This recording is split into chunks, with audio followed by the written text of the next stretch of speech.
do I follow that, right? I've seen that video 4 times, and I was still taking notes of, oh, I don't remember that, I don't remember that, so I might mention some of those things at the end. So I was asked to speak because I've been on the Red Lake mission trip 4 times, my husband and I, Bob. And so I'm just going to start, how I got involved in going on a mission trip. Well, when I was growing up in Winona, Minnesota, I attended a Catholic grade school, and so it seems like we were always collecting for missions. We always had something that we were collecting for. We always had the little boxes with the little, slots for coins, and so we were always filling those up. And our teachers were always talking about kids that were less fortunate than us, and that they didn't have the same opportunities. So I think that that's probably where it kind of instilled the desire for me to go on a mission trip. Well, it took until 2010 for that to, come into being, when a neighbor that lives next door to us, she was a team leader for Haiti mission trips, and she asked if my husband Bob and I would be interested in going, and I was like, oh, I don't know, maybe. I kind of thought about it when I was younger. Maybe I'd like to do that. So we prayed about it, and then got some information about, the transportation costs and all that kind of thing, and I thought, this is really going to, we're going to be spending money. Does it make sense for us to spend the money and go to Haiti?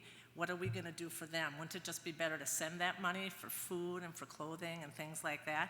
So I talked to a priest that had been to Haiti several times, and when I talked to him on the phone, he said, I've traveled all over the world. I've traveled to many poor countries. I've been in the slums. He said, nothing compares to the slums in Haiti. He said, go to Haiti. It will change your life. And he was right. We went, and it did change our life. So that's how we got started with that. So we came to St. Catherine Drexel, I think about 10 years ago. And in 2015, Bob and I decided to go on our first mission trip to Red Lake, and we were very, very excited about going. And what we learned in Haiti after we got back is that you don't have to travel very far to do mission work. The need can be in your own state, it can be in your own community, it can be in your own neighborhood, church, school. It's all different places. You don't have to go far. So Father Jerry has been a priest at St. Mary's Mission for many years, and his goals for us were, number 1, to develop a relationship with his people. Number 2, experience the native culture. Number 3, just to feel the love and the peace of being there. And number 4, to bond with his people. So Father Jerry often said, we are family, and the greatest thing that people have taught me is the importance of relationships, so I want you to have a relationship with my people. He also said, when you work with generational poverty and historical trauma, what counts is the relationship that they have with you, and they need to know that you are there for them and that you really care about them. And so these are some of the things that we did at the mission. And I think the first time we went was 2015, and the last time was 2019. So I had to go back to I just had very few notes, but I went back to that and then looked at some pictures, and this is what I came up with. We worked with children pre-K through, and I think at that time it was 6th grade, and I think they now have 7th and 8th grade. And we worked with them in the morning. And before school, we got to play in the gym with them, with all the kids, and they would, all come in at different times. And that was really, I think, one of the most important times of the day, because it was unstructured. We got to play with them. We kind of got to follow the lead of them and what they wanted to do. And some, would sit on the side and not get involved. And by the 2nd, 3rd day, because they knew you, then they were out there playing with us. And we also said the Anishinaabe prayer with them. And I just said it was a great time to build relationships. Our classes were reading, math, Phi-Ed, art, yoga, meditation. We had, sometimes 10 or 12 of us were on the mission trip. And so we would, kind of all did what we thought would be, fun and what, where our talents kind of were. So we tried to keep our classes active, fun, hands-on, creative, engaging, because it's a summer enrichment program. And Father Jerry always said, I want you to trick the kids into doing reading and math and make learning fun. Don't let them know we're doing school at all. So in the afternoons, we played bingo with the seniors at the nursing home. This sounds kind of weird, but we toured the cemetery and heard about the traditions and history of the cemetery. That was very, very interesting. We took kids to the swimming pool in Bemidji. We learned about the native culture from Father Jerry, and he also had guest speakers from the reservation come and talk to us. We ate fabulous meals made by Father Jerry and his great cook, Sue, and her kitchen helpers. Father Jerry said Mass for us every day. And when it got close to dusk, sometimes we'd go to the dump so that we could watch the bears come and dig into all the dumpsters, and their cubs would be up in the trees, and they would take the food there. So that was entertainment for us. We always looked forward to that. And then we watched this video called Celebrate What's Right in the World. We did that, I think at some time in kind of maybe in the middle of our stay there. So the impact it had on us personally and on our faith, it helped us to understand their culture. But just to begin to understand it. And the question that we kept asking ourselves, why them and not me? Why was I born there, here and not there? And we did the same thing in Haiti too. It was like, so why did I come here? And what is the purpose? What does God want me to do with this now? And the third thing I wrote down is we wanted to make a difference in their lives, but they actually made a difference in ours.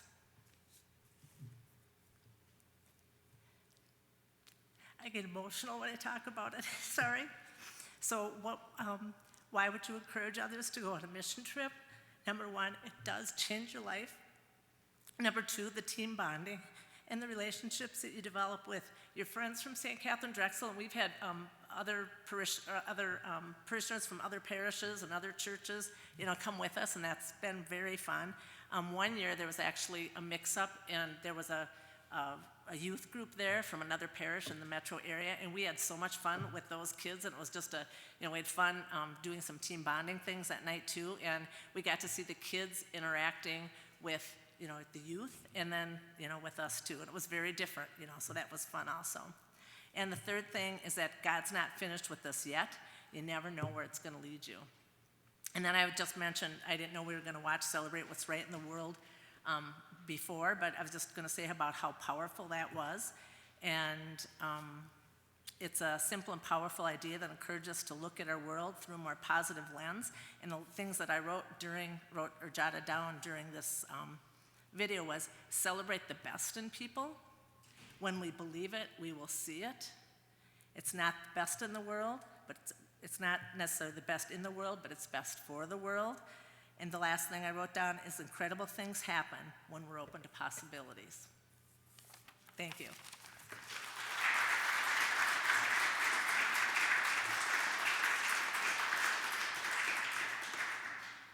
Thank you, Sue. Next, you guys I'm hoping that you know what the Franciscan Brothers of Pisa is, that we donate to them when our stewardship week fairly frequently, and so we're going to actually let them share a little bit more about what they do so you guys kind of know what we're donating to.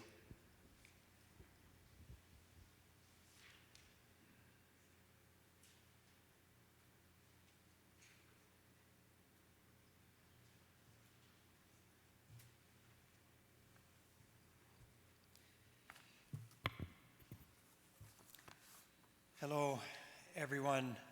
My name is Brother James Voller. Brother John Mary Kesper is with me. He's one of the older, a little longer than me in the community, going back almost to the beginning. I'm a little over 20 years in the Franciscan Brothers of Peace. We're in the midway of St. Paul. Our main house, we have one mission house, our formation house on the east side by St. Patrick's. I'd like to talk to you about our local mission and how your donations help people of St. Paul and the wider community. I've been serving in this work at multiple times and in various ways for more than 20 years. As a new member, having an opportunity to know the poor is an exciting and challenging experience. The close connections and associations I've made, many with the poorest, remain to this day. It has taught me of their situation, their resilience, and genuine goodness. We've been privy to some great tragedies and struggles, extraordinary triumphs, and remarkable transformations from material and spiritual poverty. It's an ecumenical experience in itself. It provides an awareness of a wide cross-section of people and how God works in their lives. They have taught me to understand racism and to appreciate other cultures and peoples. For many years, brothers worked daily and served people from many parts of St. Paul, and poverty was very evident. Our access to labor and providing holiday programs required much manpower. Things have evolved, and when necessary, changes have been made. Currently, our local distribution is on a smaller scale than in times past. 1 to 2 dozen people visiting our weekly food shelf day and individual appointments daily. We still rely on our main friary, Queen of Peace, and the use of multiple floors to make the logistics happen. Successive new brothers and volunteers have increased the efficiency of our efforts. There are more food sources now, so our work is directed toward the spiritual end as we are experiencing it. We offer our presence and prayers are welcomed from brothers and our experienced chaplains. Patrons are thankful for our being responsive to them personally, our attentiveness to the individual needs, an example of patient kindness. They've come to expect a friendly, upbeat, hospitable, high-spirited atmosphere that comes with brotherhood and our Franciscan mission. Our work in this area and many other people and programs provide for people who are poor and have financial needs. We can make quite a difference in our communities. Catholic parishes support food networks throughout the metro. People are lifted up and touched by a smile, practical support, and response to a crisis situation. It is amazing that so many have chosen to work in this way, and they benefit from parish participation. The programs improve over time by expanding supplies to include other needed items and household goods. What was previously a luxury or rarity, like frozen meat, is now readily available. Baby supplies are in more abundant supply than previously. Serving the poor began with advisement to our founding members and was a way to become known to people. It has continued through religious inspiration and faithfulness to the corporal and spiritual works of mercy. The apostolic and gospel values are meant to extend outward. Being relationship-oriented, it is a major facet of poor Franciscanism. It has become a formative aspect of who our community is as Franciscan Brothers of Peace. It is in response to papal teachings and awareness for the need for development in the world, and with added attention of Pope Francis's care and concern for the poor and marginalized. Food shelf ministry continues to be a part of who we are as a community and a necessary way of maintaining an active ministry in our main Queen of Peace Friary. Other outlets for this resource are immigrant communities, which are becoming increasingly frequent in our ministry to victims of torture. The Karen mission makes us specially associated with this ethnicity, which is also a part of the Vietnamese social services. The food distribution that we make also extends outside our local boundaries. In recent years, we've come to realize the intake exceeds our distributions. This is a new scenario we would not have anticipated. It has led to partnering with the wider community and shipments to the Red Lake Ojibwe Reservation, Rosebud in South Dakota, La Corre in Lake Superior, Ojibwe Band in Wisconsin. They have willingly accepted our supplies and provided manpower for making the transfer. Donations go very quickly based on their need and their ability to handle them. Providing food assistance through other missions such as the Karen is becoming international as well. One of the greatest needs of food assistance we are aware of is the situation in Myanmar with the Karen mission, which we provide chaplaincy for at the St. Casimir Parish. Prior to news of the crisis in Europe, there was attention given to the war and military coup in Southeast Asia. It has become a forgotten war. There's much suffering and violence in this Asian country. As with previous conflicts, many villages get displaced, creating a humanitarian crisis. Karen families and the Franciscan Brothers of Peace provide direct funding for food in this situation. People displaced from 5 villages receive assistance of this kind. So the food, we don't ship food, but we use monetary funds to help in those situations in Myanmar. These are some of the ways we are helping the wider community. We appreciate this opportunity to express our thanks and present our mission to your faith formation program. Along with some of our other missions, we have continued to work with victims of torture. Our community began in the early 80s, and our founders had a tremendous pro-life passion. Some of this energy was also directed to serving the poor under advisement. The brothers, the community has developed many other ways of reaching out, and these are also, any attack against human life or human dignity is also considered a necessary pro-life approach. The provisions people provide, the donations you make, not only food, but hygiene is very important, baby or household items. So we're grateful for all your generosity over the years, all you've done. We do have a significant amount of canned things, especially the soups and vegetables. So if you focused on the hygiene and boxed items, boxed entrees, types of food, that would be one suggestion you could consider. Your ongoing support of our work and mission has kept us in contact with the parish development of St. Catherine Drexel. As the Karen community began to form more than 10 years ago, I saw some parallels and started to recognize what was happening to our indigenous ethnic group. The core group, the devout families, the joy and zeal that accompanies the new religious activity was a parallel that I had opportunity to come to your parish in the past, in the earlier years. It has been amazing to see them grow and make inroads, such as choosing a parish council so many years ago, and now to see them in a new situation. As our group has grown and solidified a new plan for future development, we continue to journey toward another Easter filled with joy, meaning, and purpose. Please continue to pray for our Karen community as we do yours. Thank you for your generosity and support of Witness in our Archdiocese.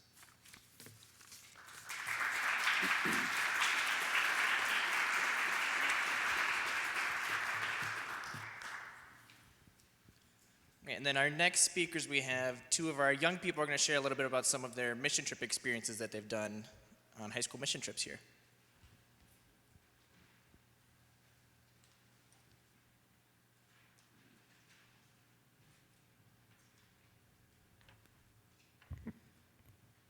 Hi, my name is Marley Connolly. I'm a senior at Anoka High School. I'm on the dance team, the trap shooting team, and I'm a leader of the Fellowship of Christian Athletes Club at Anoka. I have been going to St. Catherine Drexel for pretty much my whole life, but I've been more involved since I got confirmed here. And I am currently on the youth core team, the leadership team, and I am a youth representative on the parish council. Hi, I'm Grace John, and I'm a 10th grader at Big Lake High School. I was the Big Lake football manager, captain of the Big Lake dance team, and I'm currently in track. I am also a sophomore student body president for my student council. And I'm currently getting confirmed this year, and I've become more involved in the church since after this past mission trip and the one before this that I did to Colorado. And I was baptized here, so I've really been going my entire life. We are here to share about our experience on the Montana mission trip this summer. So first I want to talk about a site called Restore. Restore is very similar to Home Depot or Menards, but for people in need. The day we were there, many of us helped get products into a shape that they could be sold in. So for example, Troy taught me how to use a drill in order to take off the hinges and door handles off of some doors that were going to be sold. And after I finished that, I helped one of the warehouse men build an industrial shelf. It was really difficult, but it was very rewarding. not only to have been told that I did a great job by the worker, but then we filled the shelf with sheetrock that was going to be for sale for those in need. This was one of my favorite memories from a service site on the mission trip. Another memorable site was the homeless shelter that we served breakfast at each morning. We split into 2 groups. One served food on the main floor, and the other helped clean out the basement in order to make the shelter larger. I really enjoyed helping serve the food. It was very interesting to connect with all these people from so many different backgrounds that I would not have connected with if I saw them in any other setting, most likely. They were so thankful for our help. Many of them asked where we were from, and when we told them we were from Minnesota, they were in shock that we had come so far just to help their community. And I really, really felt God's presence at this site and within these people. The final site that I would like to share about was called Horse Spirits Healing. This ranch works with veterans with PTSD to help overcome their traumas. There we helped clean up the grounds, brush the horses, and stain wooden benches. Andrew isn't able to be here tonight, but he wanted me to share about a horse that he got to hang out with and help clean. Her name was Abby. And even though we didn't get to connect with those that we were going to be helping there, we had a great time bonding all together, and we just made the barn chores a little bit easier with each other's help and singing throughout the day and other little fun stuff. Okay. The 2021 Montana mission trip was a blast from the first step onto the bus to the last step off. I made so many new friends and connected with so many new people. My favorite part of the work sites was getting to talk and make connections with the homeless residents of Billings, Minnesota. I found it fascinating to hear their stories and everything that they have been through. Some of what they said really opened up my eyes and made me realize that being homeless can have many different meanings and can happen to just about anyone. I learned a lot from every work site. For example, working with Family Promise showed me that a strong suit of mine is organization. Family Promise is a organization that has a bunch of mattresses and furniture for those in need to help fill their houses, and also mothers and children for a place to stay. Eagle Mount showed me that leading and giving directions is something that comes more naturally than I thought. They also gave me a whole new perspective of kids with disabilities that completely blew me away. Eagle Mount was a place that there was a bunch of different bicycles, the 2-wheelers that we all ride. Yeah, these had 4 wheels, stops, and a whole bunch of a whole new world of bicycles that I was completely opened up to. For you name the disability, there's a bike for that kid, and it was just amazing. Each workplace I learned more about not only myself, but also the organization and how important each one is. My favorite part of being at the house was small groups. This was one-on-one time with a group of people where you would reflect at the end of each day. I got so much advice, insight, and made personal connections with each person in my group. It was a nice way to end the day. We would talk about how God was present in each one of us, how we would strengthen our faith, and what each one of us was going through personally. There were so many laughs, smiles, and inside jokes made on this trip. I believe that I can speak for almost everyone when I say that we are all one big family. I'm so glad that I went on this mission trip because I can now finally say that I have church friends. They give me a reason to go to youth nights and actually participate. Being home after the mission trip, knowing how many people I made connections with, has made me want to start going to youth nights, be more involved, and continue to grow my relationship with God. The feeling that you get knowing you are making a difference is truly indescribable.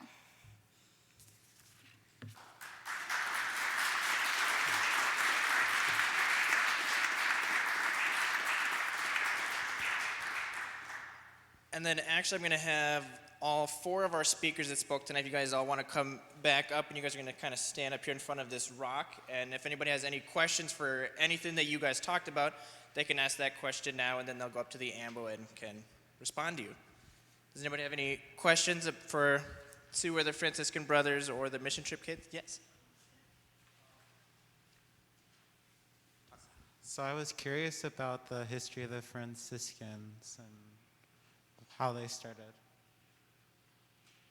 Franciscans or Franciscan Brothers? Franciscan. Okay. About our community, who we are. So, we are a locally founded religious community we're founded as a brotherhood, and we do have our first priest in the order. So we're a local community. We have not expanded outside. We haven't grown enough to expand outside the archdiocese. But because we have a mission group that we're working with that has roots in other countries, so that allows us to do some work in those places. At least we have connections to do that. But yeah, it's the first men's community founded in this archdiocese in 1982.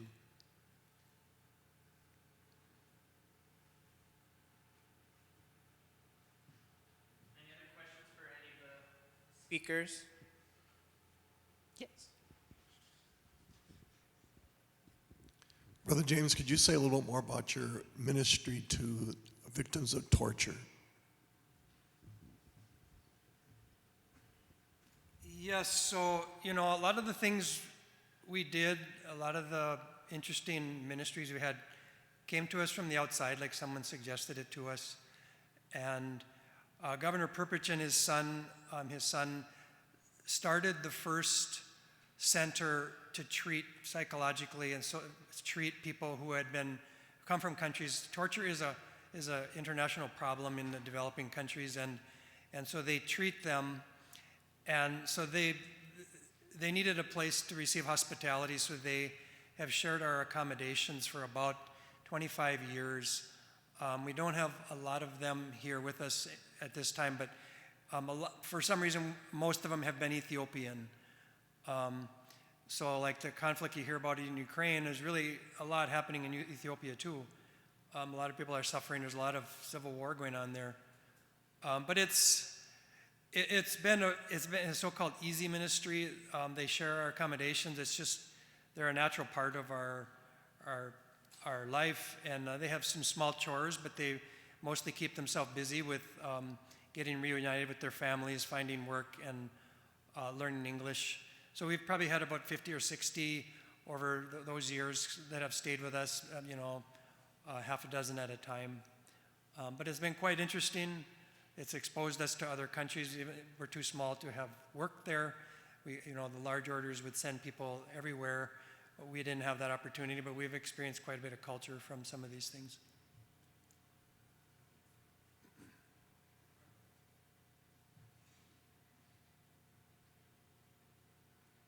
Any other questions for any of the speakers? Yes.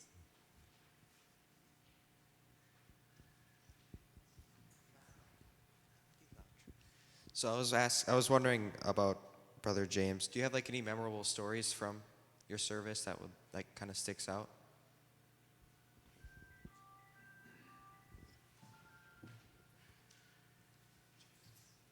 Yeah, there's a number of them, and some you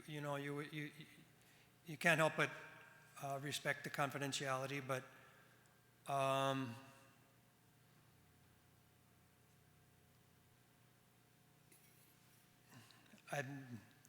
I'm not sure where to begin. A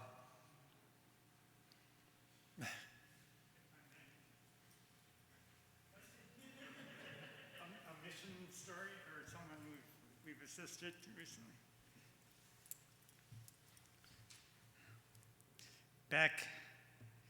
Brother John Mary, back in the 1980s when we had a mission house in North Minneapolis to be a peaceful presence among the drugs and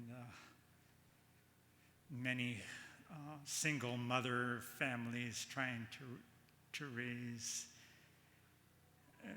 young children. We developed a weekly a gathering of these young mothers just to come together, to pray together, to socialize, to to support them, to provide for some of their material needs in raising up these families as single young mothers. I relay that because just this past week, I had opportunity to serve in our ongoing food shelf mission. And one of these mothers, who we've known probably, since 35 years now, she's now a grandmother. She came to us. I personally had not seen her for some years, but remember her fondly. We gave each other a huge hug and a reunification hug. Luann is her name.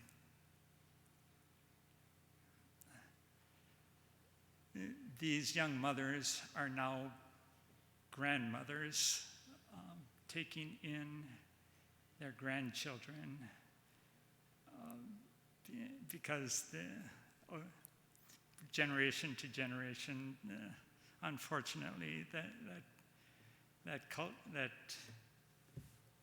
their culture has a lot of dysfunction. But this grandmother came to us, Luann, requesting assistance in regard to, and we had them due to the generosity of folks like you, 2 gas cards totaling $100. She was on her way to Chicago that very day to rescue one of her runaway granddaughters, 15 years old, who had gone, I don't know, I didn't ask, and I didn't hear the circumstances, but she had run away to Chicago, and after experiencing the loneliness and probably the trauma of Chicago, she called home, "Please, Grandma, come and get me," and due to your assistance, she was able that day to drive to Chicago to pick up this 15-year-old granddaughter and bring her home.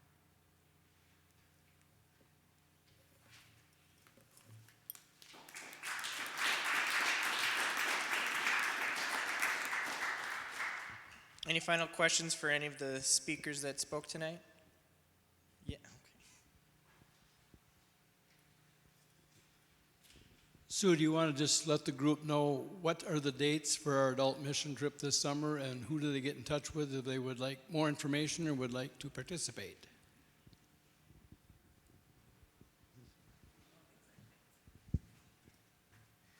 I believe Vivian Jeffries, since I know she's still out of state, I can say that Vivian is kind of in charge. I saw the little blurb in the bulletin, and you'd have to look up the dates. I know it's the first week right after school's out. Is that like that Monday, the 14th?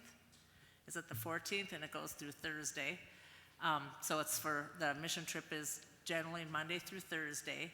Monday, you arrive there and just kind of get acclimated, and then you teach Tuesday, Wednesday, and Thursday, and then Thursday afternoon, you come back home. So it's a really short mission trip, which is, sometimes kind of a nice thing that people can fit it into their schedules. And also very flexible. Sometimes people can only come for 1 or 2 days, and that's okay too. So you just, like I said, is it the 14th through the 17th? Is that right, Randy? 13th? Okay, so I just know it's Monday through Thursday as soon as school's out, so. All right. For Grace and Marley, what reasons would be why you would encourage other youth to go on mission trips?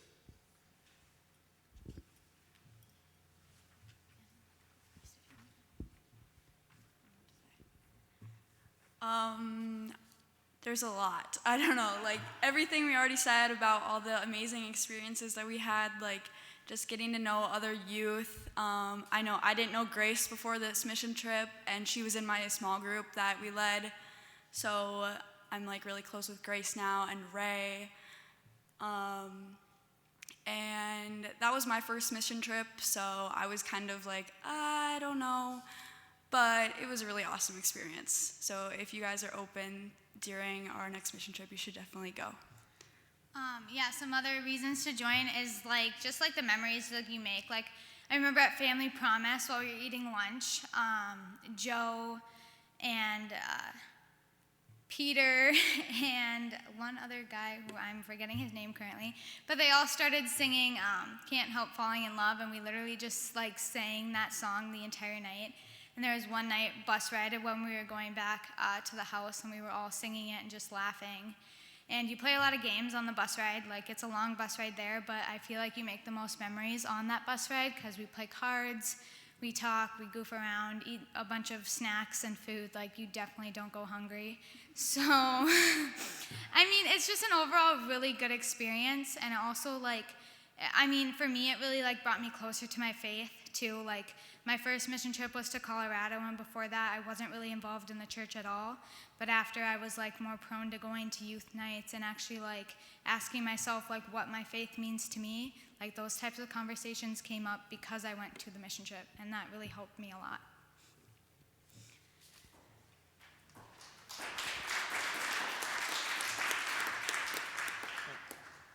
Any other questions for any of the speakers? She answered the question. Oh, okay. What was one action that you moved forward after your experience? And you said you deepened your faith. I'm curious, what other life-changing things happened for the other speakers who went on the mission trips? All three? So what you responded after your mission trip was done? I was already like decently involved at the church and at our Christian events at my high school, but since the mission trip, I really found like a joy in volunteering and helping those in need. That was really eye-opening for me, and I really enjoyed that. So yeah. So during the mission trip, like one other thing that we do at night is like our leaders will like talk about like their personal experiences to faith. And Marlee's, for example, was FCA, which is through her school. Turns out my school has an FCA, so I like had the motivation to find out if mine did and become part of that, so that I'm not only following my Christian life at church, but also like in my outside activities. Another thing is I like did not go to youth nights at all, or like knew when they were, and now I'm a part of the core team and leadership team for this church, so I'm definitely much more involved, which I absolutely love. I don't know, I think I kind of mentioned too that, that you don't have to go far to do any mission work. It's right here in your church, it's your neighbors, it's that smile, it's, when you're checking out at the grocery store, it's calling them by name, just kind of those personal connections and, really seeing Christ in all and being Christ to all.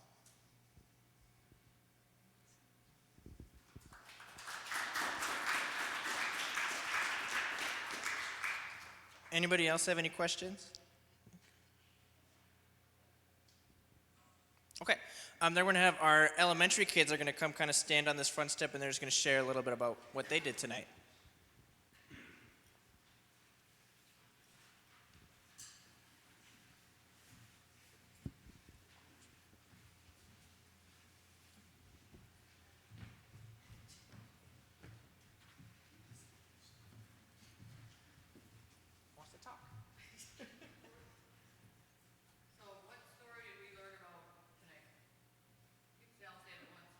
Noah's Ark. And then now, so each of you tell what you did tonight. We painted animals. What animal did you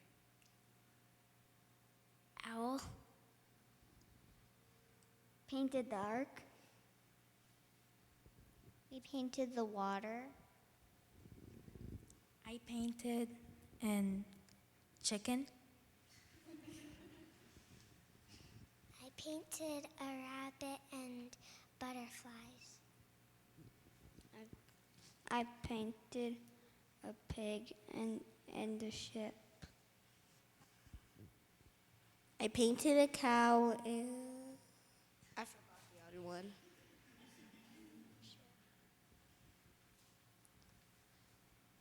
I painted a horse and a dinosaur. I painted a lion. I painted an elephant and some of the water. And how many of each animal were there? 2. Who got you? I did the dishes.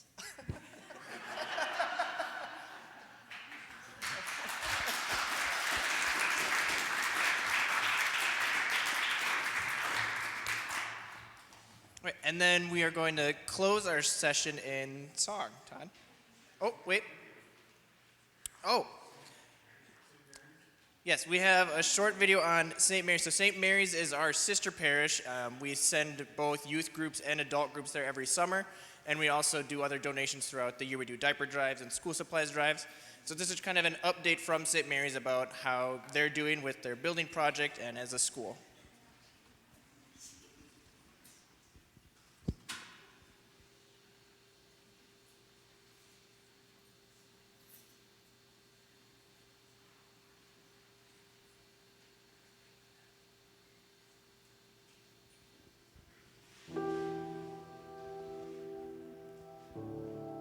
I said yes to the opportunity to come up here.